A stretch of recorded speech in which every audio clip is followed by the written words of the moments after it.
Ow! Oh! Ow! Are you all right? Austin, it happened again. You got stuck again? I got the giant red clamp stuck on my mouth. Austin, can you help me, please? Let me give you a hand. He just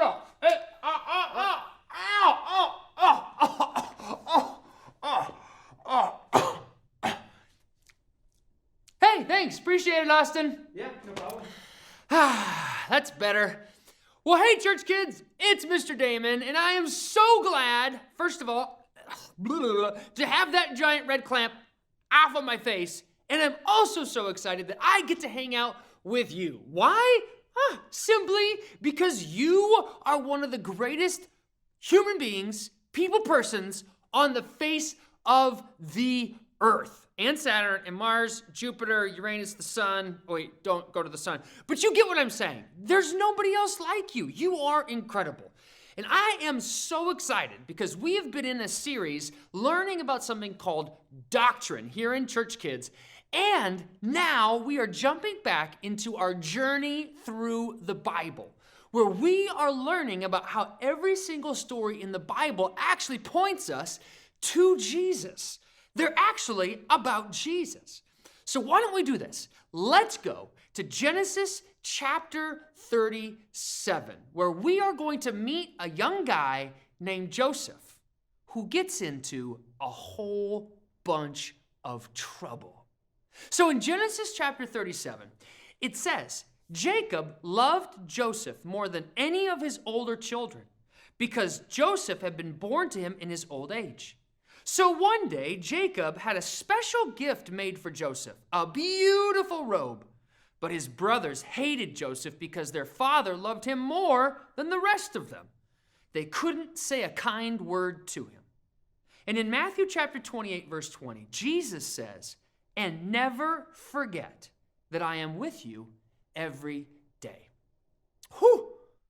This story is good. But before we jump into our story from the Bible today, you know what time it is, ladies and gentlemen. It's time for the question of the week. And this week's question goes like this. Have you ever gotten stuck before? Church kids, have you ever gotten stuck? Maybe you decided to climb a tree one day and you're like, this is fun, climbing a tree, la la la. And then all of a sudden, you look down and realize you're like 8,000 feet up in the air and you watch a satellite go by the front of your face. You're like, I'm scared. And you got stuck in a tree and somebody had to help you down.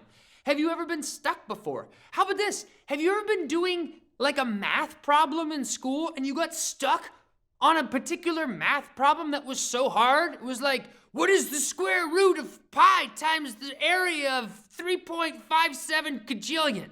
And you're like, I just need somebody to help me.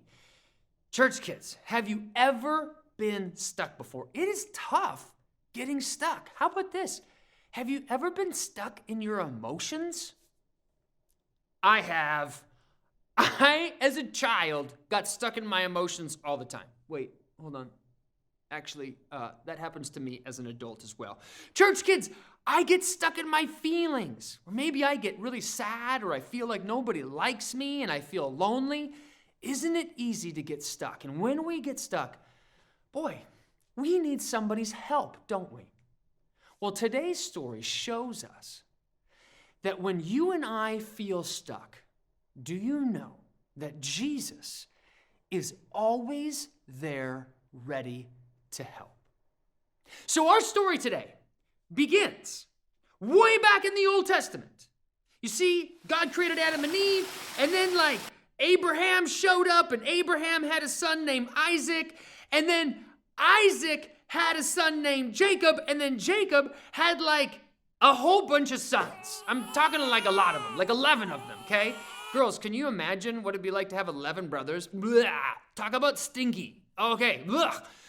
Well, he had 11 sons, but one of those sons, his name was Joseph, and he loved Joseph more than all the other 10.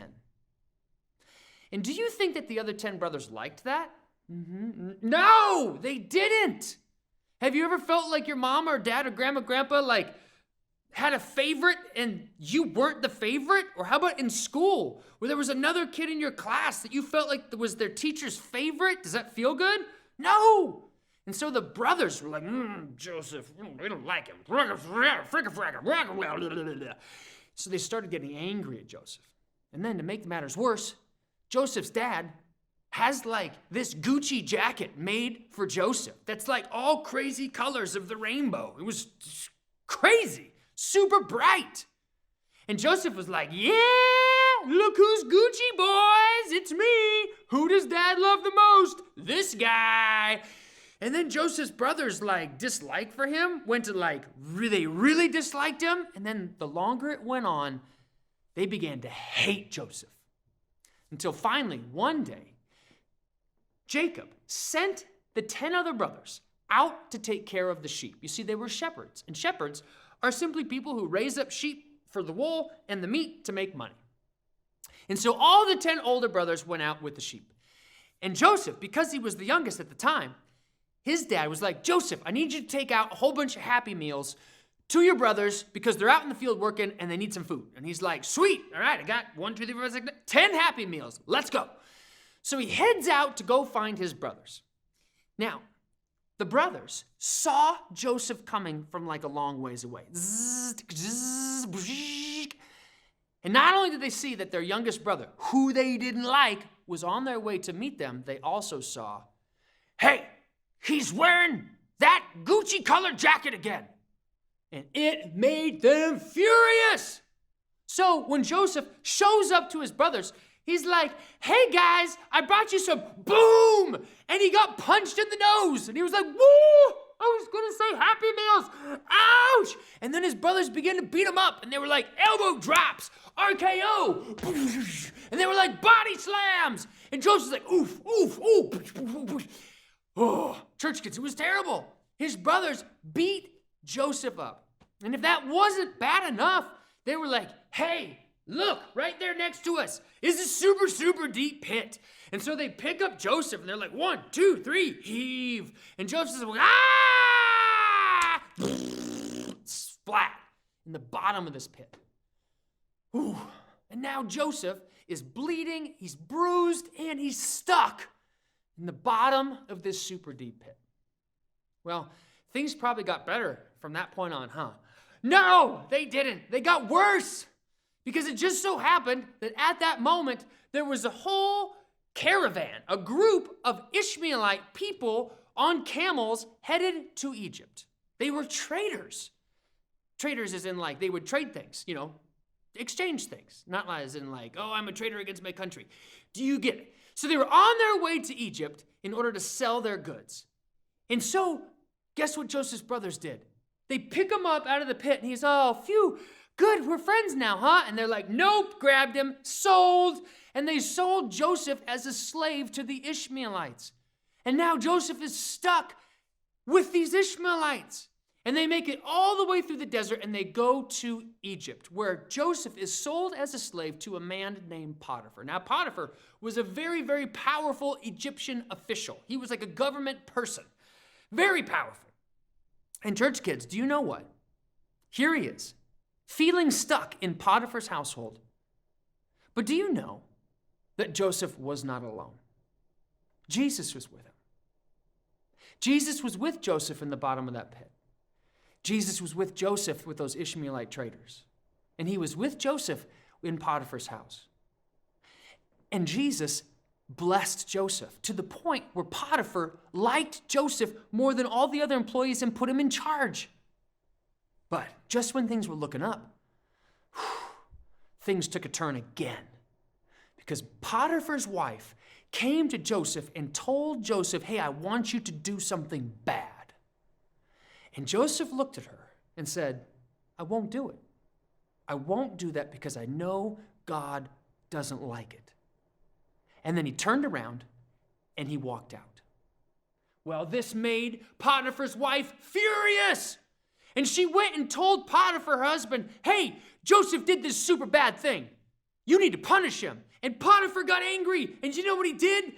He had Joseph arrested. And then the police put Joseph in prison when he hadn't done anything wrong.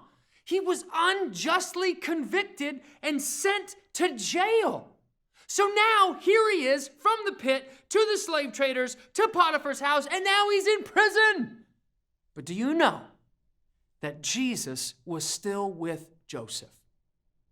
And eventually, about 2 years later, church kids, Pharaoh, the king of Egypt, heard about Joseph. And do you know what he did? He sent for Joseph, brought him out of the prison to the palace, and he made Joseph the prime minister of Egypt. He went from being this prisoner in a dungeon to the second in command of the country. Why? How could that happen? Simple. Because every single time that we find ourselves stuck in a hard or difficult situation, church kids, Jesus is right there with you, ready and wanting to help. You see, when we feel stuck, instead of looking around and going, I guess this is it. I guess this is the way that life is, and this is who I am. What if Joseph would have done that in the pit? What if Joseph would have done that in the prison? But instead, Joseph knew that God was with him. You see, in Matthew 28:20, Jesus makes us a promise. And here's what he says. Never forget, church kids, that I am with you every single day. So the next time that you feel stuck, maybe in your feelings, maybe you're so angry and you don't even know why. Maybe you feel so lonely and feel like nobody loves you. Is that true? No. But do those feelings feel real? They do. But when we feel those things, let's stop and remember, I'm not alone. Jesus is right here with me. And all we have to do is just ask him for help. You see, church kids, just like when you were stuck in a tree, who did you need? You needed somebody to come help you down. In the exact same way, every single time that you and I feel stuck or afraid, or like we just don't know what to do, Jesus is right there with us to help us. What are you feeling stuck in right now? Is it something to do with school? Maybe it's something to do with your friends. Have you ever felt like you looked at yourself in the mirror and you didn't like what you looked like and you felt stuck? Church kids, let's talk to Jesus right now and let's ask him to come help us and show us the truth. Why don't you do this? Why don't you close your eyes for just a moment and say this after me. Say, Jesus, thank you for always being with me. Will you help me? And church kids, I just want you to tell him what it is under your breath. Nobody else needs to hear it, but tell Jesus where you feel stuck and where you want him to help you. Go ahead and tell him. That's great. And say, Jesus, thank you for always loving me and always helping me, even when I feel stuck. Amen.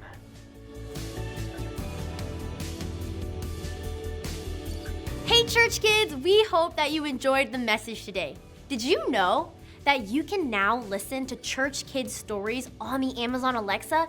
It's so easy. All you have to do is say, "Hey Alexa, open Church Kids stories," and a bedtime story will play just for you. Parents, did you know that you can also enable this on your Amazon Alexa by saying, "Hey Alexa, enable Church Kids stories." And then you and your kids can listen to it together before bedtime. And if you don't have an Amazon Alexa, don't worry, you can still find these on YouTube and our Churchome app. We hope you love them as much as we do, and we hope you have a great week.